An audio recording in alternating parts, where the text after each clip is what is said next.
Now I am decided lip লাইনারের জন্য বাংলাদেশের বেস্ট ব্র্যান্ড হচ্ছে এভারলি। এভারলি বিউটিজ এত বেশি সুন্দর সুন্দর লিপ লাইনার রিলিজ করছে যা বলার মতো নয়। প্রথমেই চলেন দেখে নেই কি করে বুঝবেন এভারলির প্রোডাক্টটি অথেন্টিক কিনা। ইম্পোর্টারের একটা সিল থাকবে এবং তার সাথে স্ক্র্যাচ করা হিডেন একটা কিউআর কোড থাকবে, যেটা স্ক্র্যাচ করে স্ক্যান করলে অথেন্টিক কিনা সেটা প্রমাণ পেয়ে যাবেন।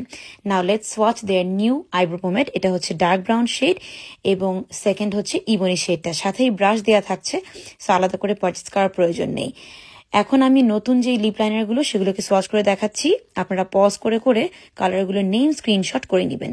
এক একটার চেয়ে এক একটা বেশি সুন্দর শেড। যারা হচ্ছে ডার্ক ব্রাউন এবং নিউড কালার্স বা ন্যাচারাল কালার্সের লিপ লাইনার খুঁজে থাকেন, আমাদেরকে দেখা যায় এই টাইপের কালারগুলো প্রি অর্ডার করে দামি দামি বাইরের ব্র্যান্ডের আনতে হয়, বাট সেগুলোর পরিবর্তে মাত্র 250 টাকাতে আপনারা এভারলি ব্র্যান্ডের অনেক চমৎকার টাইপের কিছু নতুন লিপ লাইনার্স পেয়ে যাচ্ছেন। অনেকগুলো শেড কিন্তু হচ্ছে তাদের অলরেডি আছে, এগুলো হচ্ছে নিউ অ্যাড হয়েছে।